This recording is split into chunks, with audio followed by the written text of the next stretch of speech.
Hi, I'm Rob King and welcome to Tepache 2.0. Now version 1 is linked above, but this is going to be where all of the action is, and it's looking great. I have compared several recipe variations, and as you can see here, they all differ slightly. First of all, the volume differs based on the number of pineapple peels you're using. The temperature and duration can vary quite a lot. There are some interesting additions, for example cloves in addition to the cinnamon we used last time. Most significant of course are the differences in the amount and types of sugar. I've mangled all that up in my central processing unit and broadly going ahead with the one from the Happy Foodie. Now the differences from version 1 are tap water rather than bottled water, bringing down the costs. Also 1.4 litres instead of 5 litres to reduce that over dilution problem from last time. I managed to purchase the unrefined cane sugar for this recipe rather than the substitute brown sugar. I transferred to the bottles sooner while there was still lots of natural sweetness present. I burped the bottles to reduce the risk of explosive openings as I encountered last time, but unfortunately this was at the cost of carbonation. More additions this time, an extra cinnamon stick and the new addition of 2 cloves, remembering this is also for a smaller batch. Finally, last time we tried out the Tepache as a cocktail mixer with tequila. This time we're going to try it with a beer. Let's rock on! Before we get started, and on day -1, we're just going to draw off 3 litres of water and let it stand. This will let the chlorine in the water dissipate before we begin. This time we're using a 2 litre kilner jar for fermentation, which will need sanitising before we begin. It's the following day and we're going to heat up 1.5 litres of that water to begin to dissolve the sugar. It's not quite the Mexican piloncello, but it is very close. This is unrefined cane sugar, which we're going to use 170 grams in this recipe. Add to the boiling water and simmer for 15 minutes. We are left with about 1.4 litres of sugary liquid, which now needs to cool to room temperature. Our primary ingredient is of course pineapple, which we first need to wash. Remove and dispose of the top and bottom. The peel and core are of course our main ingredient, which we add to the jar along with the 3 cinnamon sticks and 4 cloves. The dissolved unrefined cane sugar goes in last. Yum, pineapple. I am sanitising some glass weights which I'm going to place on top to make sure all of the pineapple remains submerged. And cover with a tea towel. Day 1 and barely some tiny bubbles just on the surface. Ooh, something happening. Day 2 and fermentation from that wild yeast has started to kick off. Day 3 and that fermentation is definitely rocking out, so we're going to give it a bit of a taste test. Now the aroma sweetness has reduced slightly, so I do think the level of sweetness is about right to move to bottling. It does have a bit of a funky aroma. Lost a bit of that sweetness. Fermentation is going great guns, and there is an option to leave it to ferment a bit longer, but I do think that will reduce some of the sweetness. So off we go. There is a mesh filter in the top of the funnel as we pour straight into each of the bottles. There's about 450 ml in each. And some cleanup, of course. 12 hours later and we're just going to burp the bottles to make sure there isn't too much pressure building up. I think I made a bit of a mistake on day 4 by popping the bottles both morning and evening. This reduced the carbonation level in the bottle, which is a bit disappointing. However, the first bottle is in the fridge. This is fast. We are day 6 and we are going to check out the first bottle. That's a disappointing level of fizz.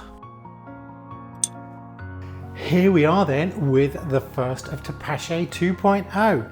First of all, just on colour, you can see it's a much deeper golden brown colour.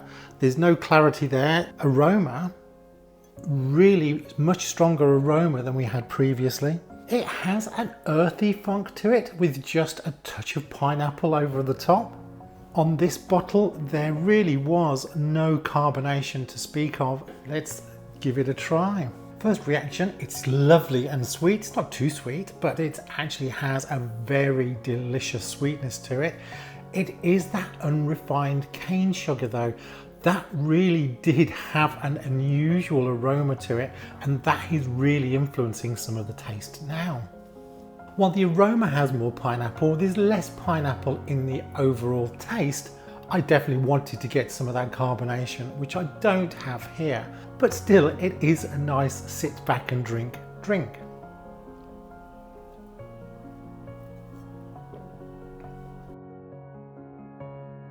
Cheers everyone, bottle number 2 has just gone in the fridge.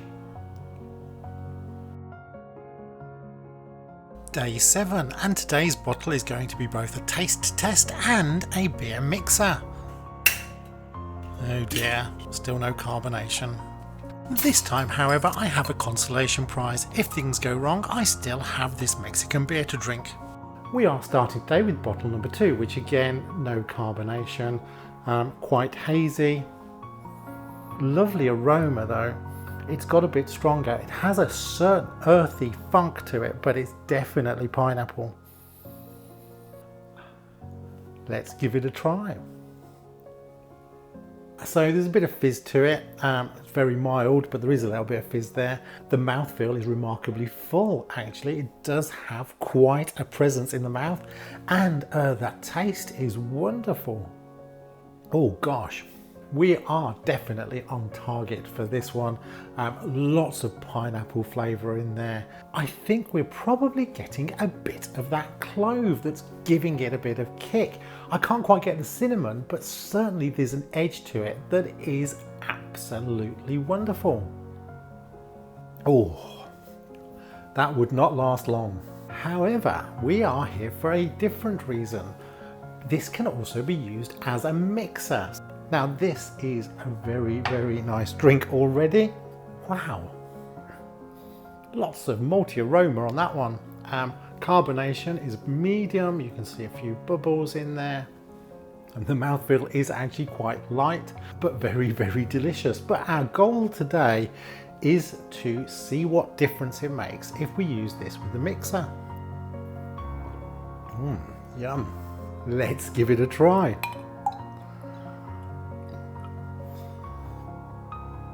Now in combination, there is literally no malt aroma to it at all. It is all of that pineapple. Oh, that is an unusual flavour. Independently, I think I like them lots. Together, they do give an unusual taste. I think this is perhaps more of an acquired taste, would perhaps benefit from a slice of lime in there. So we do have a slice of lime. Okay, version 2 of the mixer. Oh, I really do like that. Now that's amazing. So as a mixer, that dash of lime just actually balances it all out and makes it very refreshing. Without the lime, it just seemed to have a slight sourness almost to it and wasn't that pleasant. Just adding a little bit of acidity with the lime and flavour with the lime, suddenly it's a refreshing summer mixer. Crumbs. Cheers everyone. Well, we have one bottle to go. Hopefully we are successful with carbonation, but I'm going to give that a few more days. Cheers everyone, good health.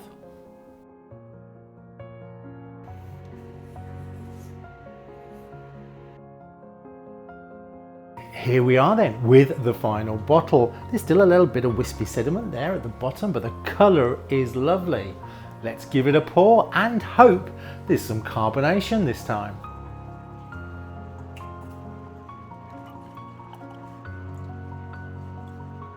Jumping right in then, colour is actually really lovely. It is a very golden colour. It probably looks a little darker on the camera. In terms of clarity though, there is no clarity. There is a solid haze there. We can't see through it.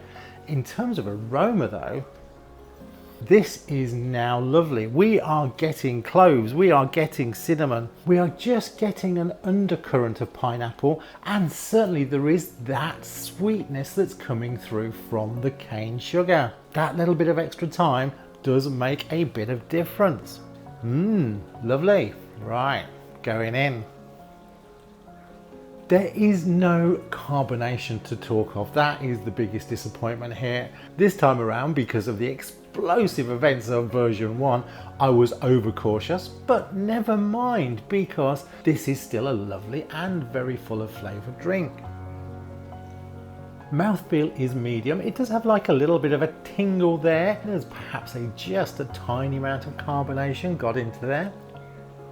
Those pineapple-y, earthy undertones are still present. The cloves and the cinnamon less impactful in flavour but wonderful in aroma.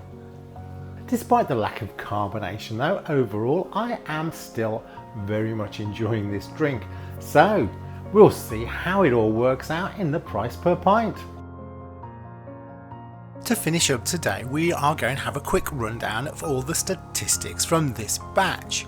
First thing to note, speed was of the essence, and this was 13 days compared to the original 30, which means first tasting took place on day 6 compared to day 15 first time around. Consume fresh, of course, is one of the first lessons that we learned, though we did lose out on carbonation. Moving on to costs then, and these were tiny, £1.70 in total, 65% of which was that unrefined cane sugar, which is a key ingredient of this recipe, and then the other 60 pence amounting to 35% of the total costs, they were the cloves and the cinnamon sticks. Price per pint though is where we see the key differences. Although the price was much less, so was the volume, so this works out at 72 pence per pint. Though it is interesting that smaller volume means this is a higher price per pint. When it comes to the overall result though, the change is not as significant as you might have imagined, although both the aroma and the flavour both increased, although I did downgrade the original on retrospect as I was tasting this one. In the overall, due to that lack of carbonation, I do feel it didn't improve that much, so we came in at 5.5, which is still average. So in our league table rankings, things haven't moved around that much. We have just squeezed in ahead of Tepache 1.0, but only just in position 7. That's it for Tepache 2.0. I do hope you've enjoyed today's episode. Thanks for watching. Cheers everyone, like and subscribe.